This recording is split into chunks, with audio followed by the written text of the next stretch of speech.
नमस्कार किसान साथियों। आज के इस वीडियो में हम खेती के एक ऐसे छुपे हुए रहस्य पर बात करने वाले हैं जो आपकी आंखों के सामने होते हुए भी ओझल था। आज खेती में सबसे बड़ा संकट क्या है? किसान की लागत दिन प्रतिदिन बढ़ती जा रही है और मुनाफा घटता जा रहा है। हम हर साल बाजार से महंगी खादें, यूरिया, डीएपी, जिंक और न जाने कितने प्रकार के टॉनिक खरीदकर अपने खेतों में डालते हैं। हमारा हजारों रुपया खर्च हो जाता है। लेकिन क्या कभी आपने ठंडे दिमाग से ये सोचा है कि इतनी खाद डालने के बाद भी आज हमें वो उत्पादन क्यों नहीं मिल रहा जो 10 या 15 साल पहले मिला करता था? आखिर गलती कहाँ हो रही है? क्या खादों में कमी है या हमारी जमीन में कोई दिक्कत आ गई है? आज हम आपको एक ऐसी चीज के बारे में बताने जा रहे हैं जो शायद आपके घर में या आपके गांव की छोटी सी परचून की दुकान पर मात्र 20 या 30 रुपए में मिल जाएगी। लेकिन अगर इस 20 रुपए की चीज को विज्ञान की समझ के साथ खेत में इस्तेमाल किया जाए तो ये उन 2000 रुपए की खादों से ज्यादा असर दिखा सकती है। जी हां, हम बात कर रहे हैं फिटकरी की। फिटकरी, जिसे अंग्रेजी में एलम कहा जाता है, इसको लेकर किसानों के बीच बहुत सारी गलतफहमियां हैं। कोई इसे जादू की छड़ी बताता है तो कोई इसे खेती के लिए नुकसानदायक बताता है। आज हम फिटकरी का पूरा सच आपके सामने रखेंगे। हम गहराई से जानेंगे कि आखिर ये सफेद सा पत्थर मिट्टी के अंदर जाकर ऐसा क्या करता है कि मरी हुई फसल भी जिंदा उठती है। हम जानेंगे कि इसे किस फसल में डालना है, कब डालना है और सबसे जरूरी बात कि इसे कब बिल्कुल नहीं डालना है। अगर आप एक समझदार किसान हैं और अपनी खेती का खर्च आधा करना चाहते हैं तो इस जानकारी को अंत तक जरूर सुनिएगा। सबसे पहले चलिए एक बहुत बड़ी गलतफहमी को दूर करते हैं। बहुत से लोग और बहुत से दुकानदार आपको ये कहकर गुमराह करते हैं कि फिटकरी एक खाद है।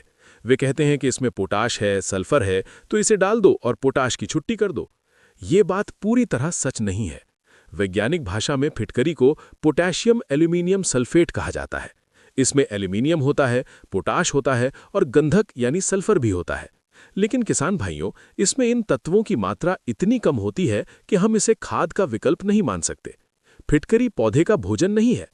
तो फिर सवाल उठता है कि अगर ये खाद नहीं है तो ये काम क्या करती है? फिटकरी दरअसल एक मृदा सुधारक है। इसे आप मिट्टी की दवा कह सकते हैं। इसका असली काम पोषक तत्व देना नहीं है, बल्कि मिट्टी में पहले से मौजूद पोषक तत्वों को जो मिट्टी में लॉक हो चुके हैं उन्हें आजाद करवाना है। इस प्रक्रिया को समझने के लिए हमें थोड़ा सा मिट्टी के रसायन विज्ञान को समझना होगा।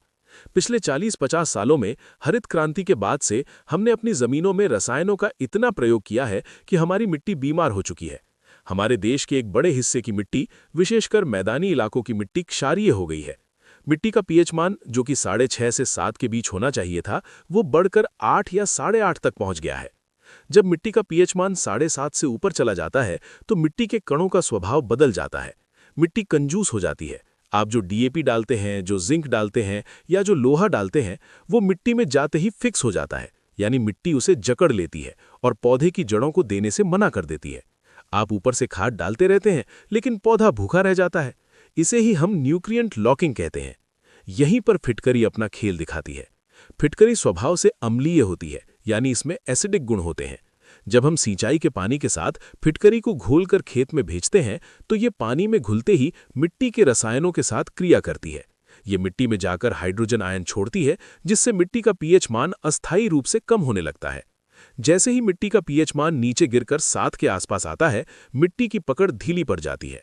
जो फास्फोरस बरसों से जमीन में पत्थर बनकर पड़ा था, जो जिंक और आयरन मिट्टी ने दबा रखा था, वो अचानक से घुलने लगता है। फिटकरी उस ताले की चाबी बन जाती है जिसने आपके करोड़ों रुपए की खाद को लॉक कर रखा था। इसी वजह से फिटकरी डालने के 3 से 4 दिन के बाद ही आपको अपनी फसल का रंग गहरा हरा दिखाई देने लगता है। ये हरापन फिटकरी का नहीं है, बल्कि ये उन खादों का है जो आपके खेत में पहले से पड़ी थीं और अब पौधे को मिलनी शुरू हो गई हैं। लेकिन फिटकरी के फायदे सिर्फ पीएच कम करने तक सीमित नहीं है। इसके और भी कई चमत्कारिक फायदे हैं जिन्हें जानना आपके लिए जरूरी है। इसका दूसरा सबसे बड़ा फायदा है मिट्टी की संरचना में सुधार। क्या आपके खेत की मिट्टी सिंचाई के बाद बहुत कड़ी हो जाती है? क्या उसमें पपड़ी जम जाती है? अगर हाँ, तो फिटकरी आपके लिए वरदान है। फिटकरी में मौजूद एल्यूमिनियम के कण मिट्टी के बारीक कणों को एक साथ गुच्छे में बदलने की ताकत रखते हैं। विज्ञान में इसे फ्लोक्यूलेशन कहते हैं। आसान भाषा में कहें तो ये मिट्टी को भुरभुरा और पोला बनाती है। जब मिट्टी पोली होती है तो जड़ों को फैलने के लिए जगह मिलती है और हवा का संचार बढ़ता है। जिस खेत में पानी खड़ा रहता है और नीचे नहीं जाता, वहां फिटकरी का प्रयोग करने से जमीन की पानी सोखने की क्षमता कई गुना बढ़ जाती है। तीसरा फायदा है पानी का शुद्धिकरण। कई बार हमारे नलकूप या ट्यूबवेल का पानी खारा या भारी होता है, उसमें नमक और कार्बोनेट्स की मात्रा ज़्यादा होती है। ऐसा पानी जब खेत में लगता है तो ज़मीन के छिद्र बंद हो जाते हैं। फिटकरी पुराने ज़माने से पानी साफ करने के लिए मशहूर है। जब आप इसे नाली में रखते हैं तो ये पानी की सारी गंदगी, मिट्टी और नुकसानदायक लवण को नीचे बैठा देती है। खेत में बिल्कुल निर्मल और हल्का पानी पहुंचता है, जो फसल के लिए अमृत समान होता है। चौथा फायदा है रोगों और कीड़ों से बचाव। फिटकरी एक बेहतरीन एंटीसेप्टिक और एंटी फंगल एजेंट भी है। मिट्टी में पनपने वाले कई हानिकारक फफूंद जो जड़ गलन और उकटा रोग का कारण बनते हैं, वो क्षारीय वातावरण में ज्यादा फैलते हैं। फिटकरी मिट्टी को हल्का अम्लीय बनाकर इन फफूंदों को पनपने से रोकती है। इसके अलावा इसका स्वाद बहुत कसैला और कड़वा होता है। अगर खेत में दीमक की समस्या है या जड़ों को काटने वाले कीड़े हैं, तो फिटकरी वाला पानी जाने से वो कीड़े उस जगह को छोड़कर भाग जाते हैं। पांचवा फायदा है जंगली जानवरों से सुरक्षा। ये एक बहुत ही शानदार और सस्ता देसी जुगाड़ है। अगर आपकी फसल को नीलगाय, आवारा पशु या जंगली सूअर नुकसान पहुंचा रहे हैं, तो आप फिटकरी का स्प्रे कर सकते हैं। फिटकरी का स्वाद इतना खराब होता है कि अगर कोई जानवर एक बार फसल को मुंह लगा ले तो वो दोबारा उस खेत की तरफ देखता भी नहीं है। ये बिना किसी महंगे तारबंदी के आपकी फसल को सुरक्षा देता है। अब तक हमने फायदों की बात की, लेकिन सावधान रहना भी बहुत जरूरी है। फिटकरी कोई ऐसी चीज नहीं है जिसे आप आंख बंद करके जब चाहे डाल दें। अगर आपने गलत मिट्टी में इसका प्रयोग किया तो ये फायदे की जगह भयंकर नुकसान कर सकती है। इसलिए इन सावधानियों को बहुत ध्यान से सुनें। सबसे पहली और सबसे बड़ी सावधानी ये है कि अगर आपकी मिट्टी अम्लीय है, यानी अगर आपकी मिट्टी का पीएच मान 6.5 से कम है, तो आपको फिटकरी का प्रयोग बिल्कुल नहीं करना है। हमारे देश के कुछ हिस्सों में, जैसे कि तराई क्षेत्रों में या पहाड़ी इलाकों में, मिट्टी अक्सर अम्लीय होती है। ऐसी मिट्टी में फिटकरी डालने से जमीन में एसिड की मात्रा बहुत बढ़ जाएगी और एल्यूमिनियम का जहर फैल जाएगा, जिससे आपकी पूरी फसल जल सकती है। इसलिए फिटकरी डालने से पहले ये सुनिश्चित कर लें कि आपकी मिट्टी का पीएच मान 7 से ऊपर हो। दूसरी सावधानी है मात्रा को लेकर। अति हर चीज की बुरी होती है। फिटकरी का प्रयोग साल में या एक फसल चक्र में केवल एक बार या अधिकतम 2 बार ही करना चाहिए। इसे यूरिया की तरह हर पानी में नहीं चलाना है। अगर आप इसे बार बार डालेंगे तो धीरे धीरे आपकी जमीन बंजर हो सकती है। तीसरी सावधानी है मिक्सिंग की। फिटकरी को कभी भी दूधिया खादों के साथ मिक्स ना करें, जैसे कि कैल्शियम नाइट्रेट। फिटकरी दूध को फाड़ देती है, वैसे ही ये इन खादों के घोल को खराब कर सकती है। इसी तरह इसे किसी भी कीटनाशक या फफूंदनाशक के साथ मिलाकर स्प्रे ना करें। फिटकरी को हमेशा अकेला चलाना ही सबसे सुरक्षित और कारगर तरीका है। अब बात करते हैं कि अलग अलग फसलों में इसके क्या परिणाम मिलते हैं। धान की फसल में फिटकरी बहुत उपयोगी है। धान में अक्सर काई या शैवाल जमने की समस्या आती है, जिससे पानी हरा हो जाता है और खाद जड़ों तक नहीं पहुंचती। फिटकरी का पानी चलते ही 24 घंटे के अंदर सारी काई खत्म हो जाती है और पानी शीशे जैसा साफ हो जाता है। गन्ने की फसल में फिटकरी का प्रयोग करने से गन्ने की मोटाई और वजन में फर्क पड़ता है। गन्ने को पोटाश और फास्फोरस की ज्यादा जरूरत होती है और फिटकरी इन दोनों तत्वों की उपलब्धता को बढ़ा देती है। गेहूं और अन्य अनाज वाली फसलों में कल्ले निकलते समय अगर फिटकरी का प्रयोग किया जाए तो कल्लों की संख्या में बढ़ोतरी होती है और फसल में एक अलग ही चमक आती है। सब्जी वाली फसलें जैसे टमाटर, मिर्च, बैगन में इसका प्रयोग बहुत संभल कर और कम मात्रा में करना चाहिए। लेकिन अगर आपकी सब्जियों में फल टेढ़े मेढ़े हो रहे हैं या फूल झड़ रहे हैं, तो कई बार ये मिट्टी के पीएच असंतुलन के कारण होता है। ऐसे में फिटकरी का हल्का प्रयोग बहुत अच्छे परिणाम देता है। अब आते हैं वीडियो के सबसे महत्वपूर्ण हिस्से पर कि आखिर इसका प्रयोग कैसे करना है और सही मात्रा क्या है। मात्रा का संतुलन बनाना बहुत जरूरी है। प्रयोग करने का पहला और सबसे आसान तरीका है फ्लड इरिगेशन, यानी खुले पानी में। जब आप ट्यूबवेल या नाली से खेत में पानी दे रहे हो, तो फिटकरी का एक बड़ा टुकड़ा जिसका वजन लगभग 1 से 1.5 किलो हो, उसे ले लीजिए। उसे एक सूती कपड़े या जूट की बोरी में ढीला बांध लीजिए। जहां से पानी खेत के अंदर घुस रहा है, उस मुहाने पर इस पोटली को रख दीजिए।